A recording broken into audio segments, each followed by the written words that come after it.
Welcome to Meena vlogs. இன்றைக்கி நம்ம மீனா விலாக்ஸில் குட்டீஸ்க்கெலாம் பிடிச்ச பாஸ்தா எப்படி பண்ணுறதுன்னு பார்க்கலாமா? இது பண்ணுறதுக்கு ஒரு பாத்திரத்தில் தண்ணி வச்சு கொஞ்சம் சால்ட் சேர்த்து 2 கப் பாஸ்தா சேர்த்துக்கலாம். அதை நல்லா பாயில் பண்ணி எடுத்துக்கணும்.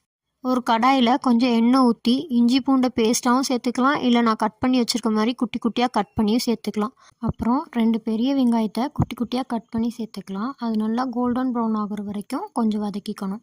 அதுலேயே 3 தக்காளியை கட் பண்ணி சேர்த்துருக்கேன், அதுவும் கொஞ்சம் சாஃப்ட் ஆகிற வரைக்கும் வதக்கிக்கலாம்.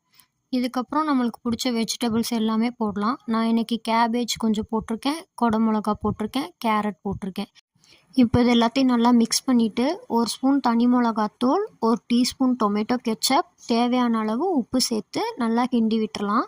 இது கொஞ்சம் வெந்ததுக்கப்புறம் இதில் நம்ம வேக வச்சுருக்க பாஸ்தாவை சேர்த்து 1 நிமிஷம் போல் வேக வச்சுட்டு அதில் கொத்தமல்லி தூவி இறக்குனோம்னா சுவையான டேஸ்டான குட்டீஸுங்களுக்கு பிடிச்ச பாஸ்தா ரெடி. கண்டிப்பாக நீங்கள் இதை ட்ரை பண்ணி பாருங்கள். உங்களுக்கு இந்த வீடியோ பிடிச்சிருந்துச்சுன்னா மீனா விலாக்ஸை லைக் பண்ணுங்கள், ஷேர் பண்ணுங்கள், சப்ஸ்கிரைப் பண்ணுங்கள்.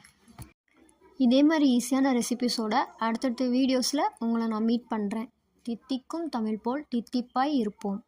டாட்டா பாய்.